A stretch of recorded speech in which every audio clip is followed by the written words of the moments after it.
Hello and welcome back to the For the Property Investor podcast, and we've got the weekly news again with Nick Bendel. Hello, Nick. How are we today? I'm going very well, Owen. How are you? Pretty good, pretty good. Coming to you from a new venue today. Being the long weekend, tried to sneak away 1 or 2 days for a break, but still showing up for the podcast to see what the weekly news has been in the past week. Apart from the short week, how has your week been? The week has been good. I've appreciated the long weekend, and we've also been doing a lot of work at Hunter and Scribe. For those who don't know, my company, Hunter and Scribe, is a copywriting agency that writes content for property and finance professionals. And one of the things we've done over the past week, we distributed a media release for a property group that got media coverage in several national publications. Great, fantastic. And did you have to go to these publications and sort of twist their arm or sweet talk them? Is that what you do, Nick? I always sweet talk people. I can't help myself, and thankfully my sweet talk was sweet enough to get some really good coverage for our client. Cool, very good, very good. For us in the past week, it's been very busy. End of month is happening tomorrow, being the first business day of the month. So we are busy preparing for that, as well as some big things happening in April. So yeah, lots happening. Fantastic. Well, are you ready for the first news story? Yes, hit me with it, Nick. 94% of homes selling for a profit. With property prices increasing in many parts of Australia, more homes are being sold for a nominal profit, according to the CoreLogic Pain and Gain report.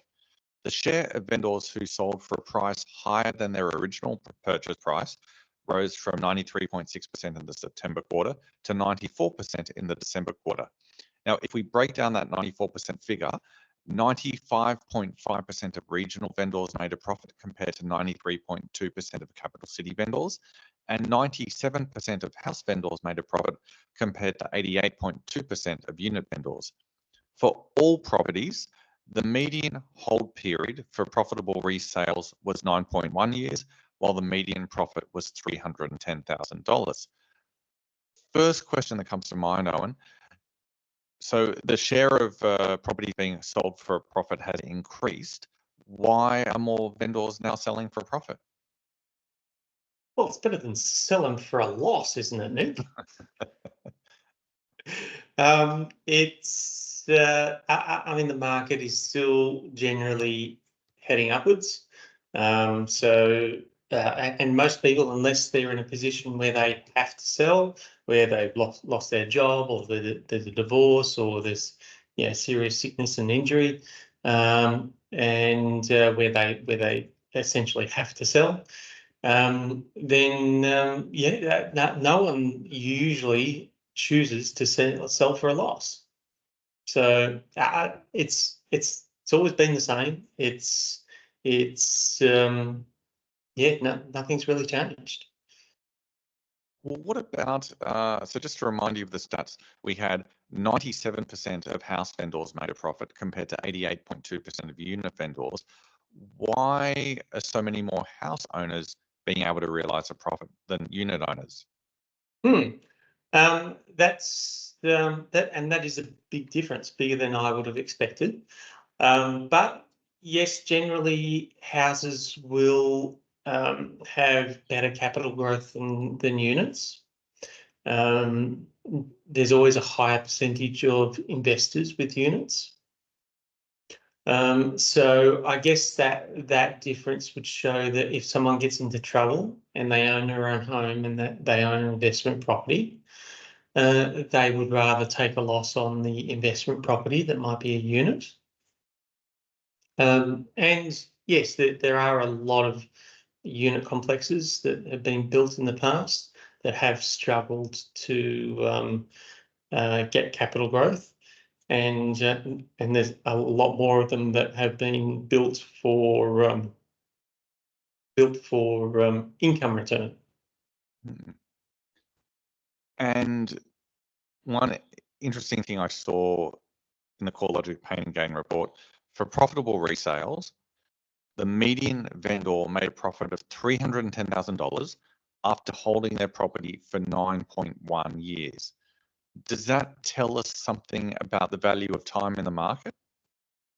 Oh, absolutely. It's the old saying is you can never time the market. It's about time in the market.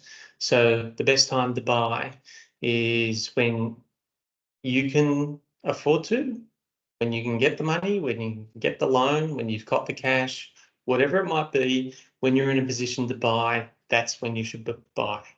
If you try to wait for the right time, the time might just pass you by, and you'll miss the boat because either interest rates have gone up and you can't borrow as much. Bank policies might change and you don't qualify anymore. Or the market, which is the most common one, the market grows and it becomes out of reach for you. And you never know until it's too late. So the best time to buy is when you can control what you can control, which is your own financial position, and when you can get into the market. Yeah, that makes perfect sense to me, Owen, because the world is a vast, complicated place. Things change all the time. Every year, there are always these unexpected developments for better or worse, Yeah. and no one can time the market. Even if we look at arguably the greatest investor of all time, Warren Buffett, he can't time the market, and he's made a lot of mistakes with investing. And so, what hope do the rest of us have? You never know. Mm. Well, let's move on to our second story, which is parliamentary inquiry calls for home loans reform. Inquiry by the House of Representatives Standing Committee on Economics has called for the introduction of tracker mortgages, whose interest rates would automatically move up or down in line with changes to the cash rate. To quote from the inquiry's report, one of the advantages of tracker mortgages is that they reduce the likelihood of disengaged consumers drifting away from the best available rate. Another advantage, Owen, is that tracker mortgages would introduce transparency to the way lenders set their interest rates. The inquiry found, quote, that people with tracker mortgages are at less risk of paying an interest rate above the best available rate at the time, even if they do not pay attention to the market.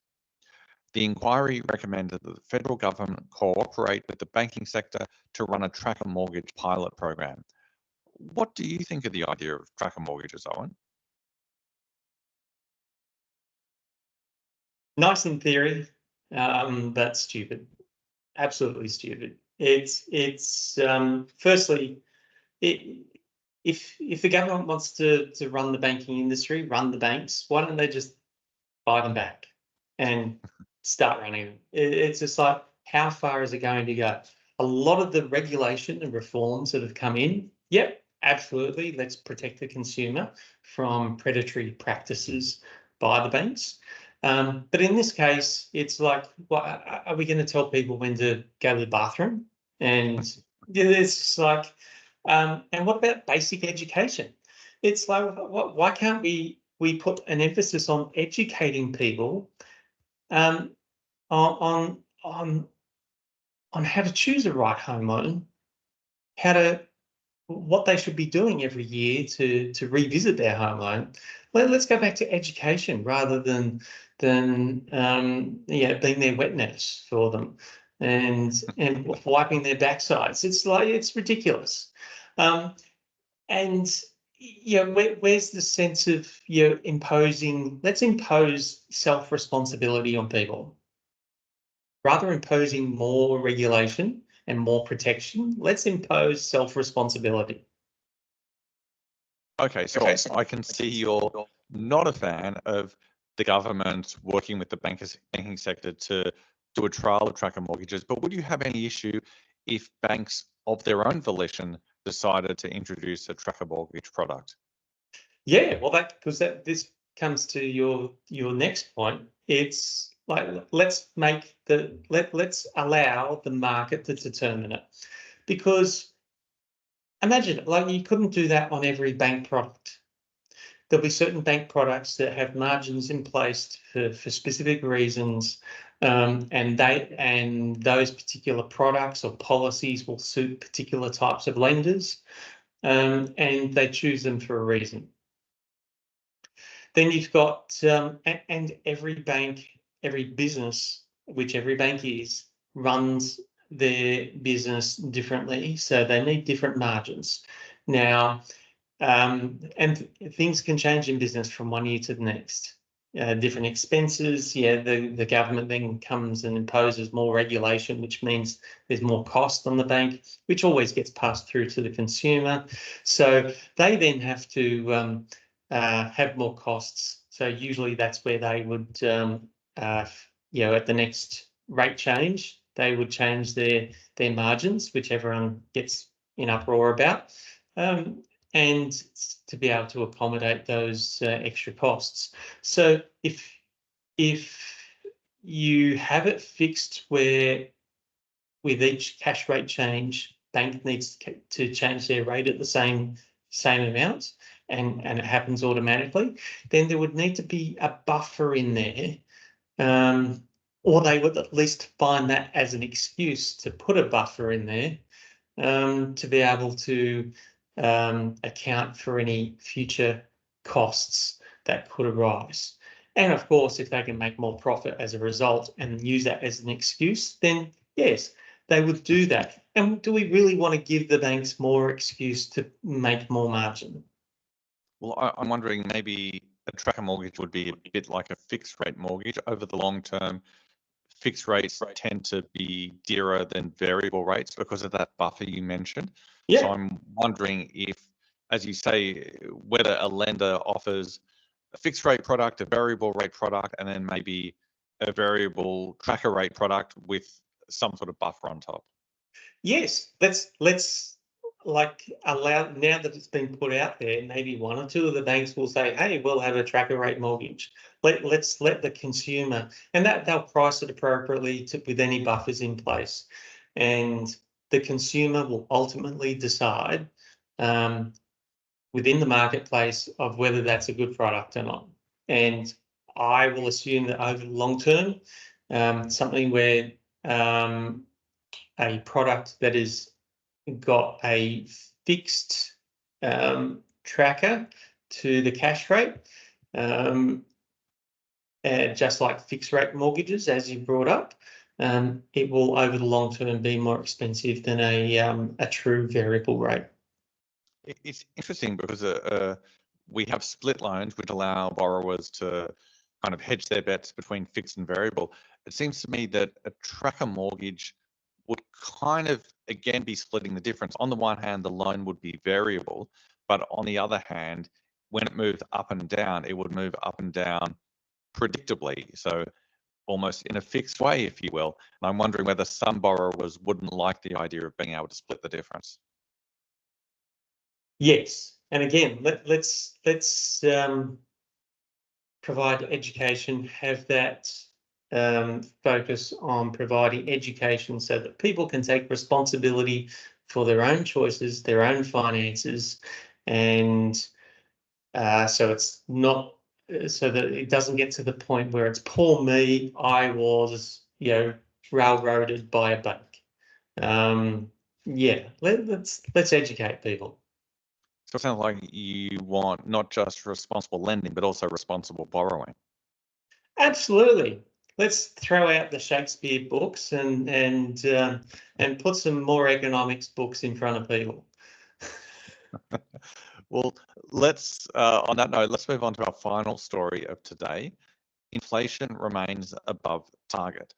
In slightly disappointing news, the annual inflation rate remains stuck at 3.4% in February, according to the Australian Bureau of Statistics. That is now the third consecutive month inflation has been at 3.4%. On the one hand, it's pleasing that high inflation seems to be behind us. On the other hand, it's concerning that the RBA is struggling to bring inflation down to its target range of 2 to 3%. The latest inflation data, combined with the fall in unemployment to just 3.7% last month from 4.1% in January, will make the Reserve Bank wary of cutting interest rates too soon. to avoid adding further demand to the economy. Owen, inflation has been at 3.4% for 3 months. As we mentioned, unemployment fell from 4.1% in January to 3.7% in February. Does that mean the RBA's first rate cut might be further off than some people have been assuming? Yes, and even I'm starting to wonder whether we'll have one before the end of this year, because once we have those tax cuts come in 1st of July, that'll add more fuel for the fire. And it's, even though inflation hasn't gone up, it's at least it hasn't gone up. So it's but yes, we do need it to get down under 3%. And it's being a little stubborn.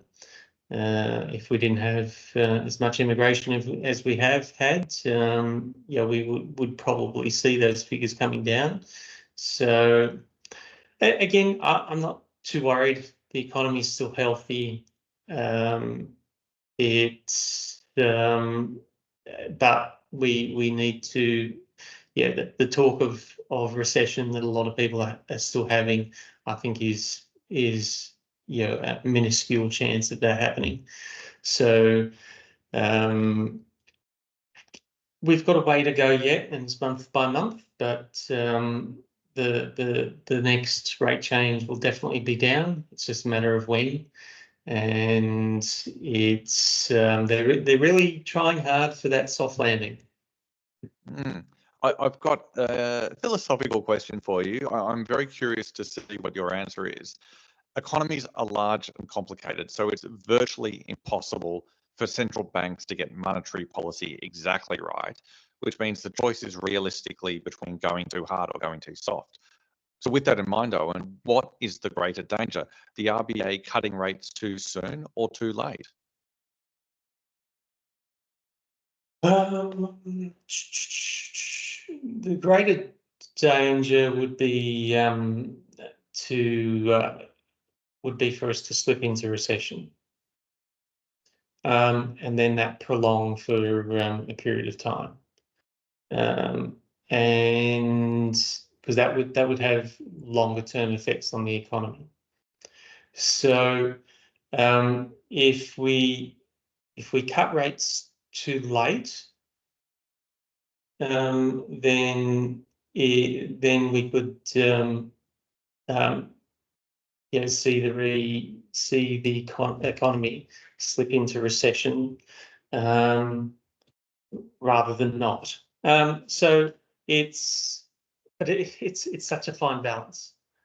I think that's the most important thing, is for us to not slip into recession, and so we need to cut interest rates at the first chance we can to be able to maintain the healthy economy that we've still got. But and the federal government has been able to do this with the amount of immigration that they've stuck with, but we still can't house these people. So we're going to need a construction boom, and a lot of the people out there, a lot of the comments we get from on the podcast is about wanting to stop the property market from booming anymore. Yeah, people are crying out for being able to get into the property market, and they're really struggling to get into the property market, and they're blaming everyone that they think that should be to blame, without really understanding the full picture. And it's if we have a construction boom, then that's going to boost the economy. So it's a real tough one. It's because that'll push more jobs, that'll push more income, which will push more spending. So the answer to the bigger problem of the housing crisis is also going to be the the problem to the economy in the short term. They are definitely linked. I'm wondering, Owen, if and when interest rates do start falling, do you think that will put downward pressure on rents, given that landlords are going to find it easier to make their mortgage repayments? The interest rates in relation to rents is as far as I'm concerned, a non-topic. It makes that much difference to the decision of whether or not rates need to go up. Yes, there's many property owners, investment property owners, landlords, who would like to put up rents because of their increased mortgage repayments, but they can't just for that reason. It comes down to the marketplace, supply and demand. So if the market rent has increased, that is the only justifiable reason for putting rents up. Now, that happens when a property gets released. Now, a property owner can ask as much as they want. Market rent might be $400 a week, and the property owner wants to put it on at $500 a week. This is what we do day in, day out all across the country. Have these conversations with owners. So we put it on the market at $500 a week. That's the owner's instructions. We do that. We get 0 inquiry, 0 inspections, because we're 25% above the market rate. What do you think the owner's going to do? The biggest cost to a property investor is vacancy in their property. So we will then need to drop the price at least down to $450, if not $420, if they're still wanting to get a higher rent because their mortgage repayments have gone up. But every single week that property is vacant, they're losing money. They're not getting a single dollar of income. So they eventually need to meet the market, get the market rent, and that's the only thing that determines the rental price. And with current tenants, where we're doing rental increases, if to be able to justify to the tenant any increased notice, we need to do our research before we issue that rental increase notice. We have to do the market rent research to be able to back it up. And quite often we need to show that to the property owner, to the landlord, to be able to justify why we're not wanting to put it up as much as they would like it to be because of their rising mortgage payments. So yeah, the link between interest rates, mortgage payments, and what a landlord can charge in rent it's just not there. You make a very good point. As you're saying, rents are decided by the market, not by what the landlord does or doesn't need. You reminded me, I've had quite a few real estate agents tell me they will be listing a home, for example, valued at $1 million, and the vendor says to them, "Oh, but I really need 1.1 million." As if that somehow influences the market. Do they think that the agent's going to say, "Well, now that I know you need 1.1 million, I'll just, tell the market to now price that home at 1.1 million." As you've kind of hinted at, it doesn't matter what the vendor or the landlord wants. All that matters is what the market rate currently is. That's what determines rents or prices. Absolutely. Now I'm wondering if we need tracker rents and tracker prices, just to remove all this uncertainty for us. Oh yes, let's just, yeah. Yeah, it's ridiculous. Well, thank you for another entertaining chat, Owen. I always like how forthright you are and the interesting views that you share. Thanks, Nick. Yeah, there was some different things in there, and we had some good tangents. So no, that was great. Well, we'll see you next week, Nick, from the usual place next week. And yeah, thanks for joining me again for the weekly news. Thank you very much, Owen. See ya.